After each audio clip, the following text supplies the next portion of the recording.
So if you have a Leica M3, like this guy right here, you'll notice there's a little notch on the shutter speed dial up top here, and that's for something cool and also mechanical. This Leica MC meter, this thing's pretty awesome.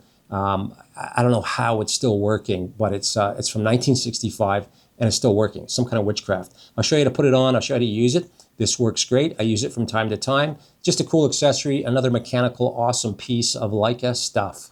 First thing you want to do is put your shutter speed dial into B mode, bulb. Notice the notch is now facing the back of the camera. There it is right there. There it is, pretty cool. And let's get it out there. It's original instructions in there as well. And there is the meter. And I'm thinking, allegedly, if this isn't used a lot, if it's not out in the light, it'll last forever. And maybe that's why this one's still going. It's because it's been in this case for a long time. Like I said, I pull it out now and then, but not often. You can see that needle bopping around. So on this end of the meter, you'll notice be a line and an arrow on this end. You'll want to line up this knurled section.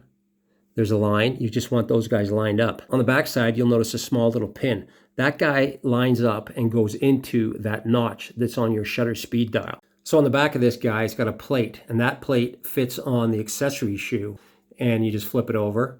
You can notice the B and the arrows pointing to the front of the camera, and you're going to put it in that accessory shoe.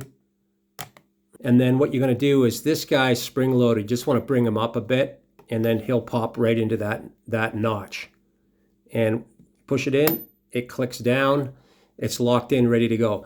So what that means is this knurled guy here is locked into your shutter speed dial.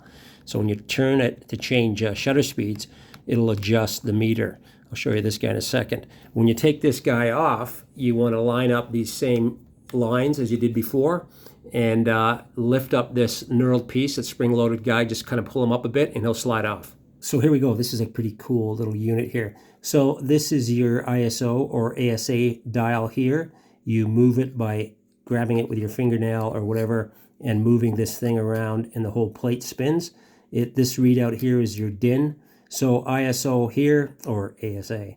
So there you go, I'm set up and ready to go. So the next thing is, what's this deal about? This arrow pointing to the red indicator here means it's kind of a regular light. It's what I use 90% of the time.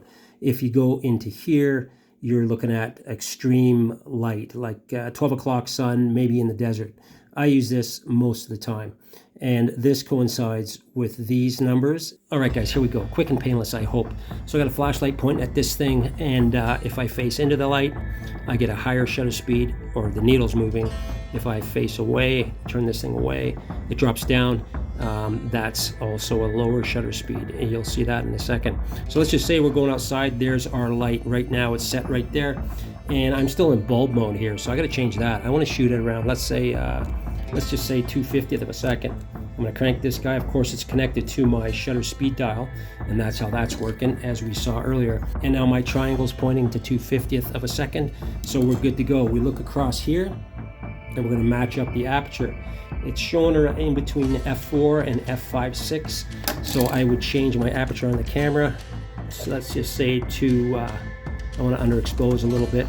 So I'm going to shoot at f4. So there you go, that's it. If I want to crank this guy up, let's say to 1,000th of a second, it's going to change my aperture automatically. So that's what I'd be shooting at, and I would change my aperture down to 2.8 or 2 even.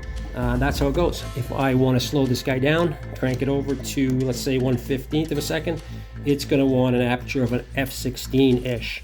So there you go, I would change my aperture. That would give me proper exposure, and that's how this thing works. It's absolutely cool. It looks cool. It's just a badass thing.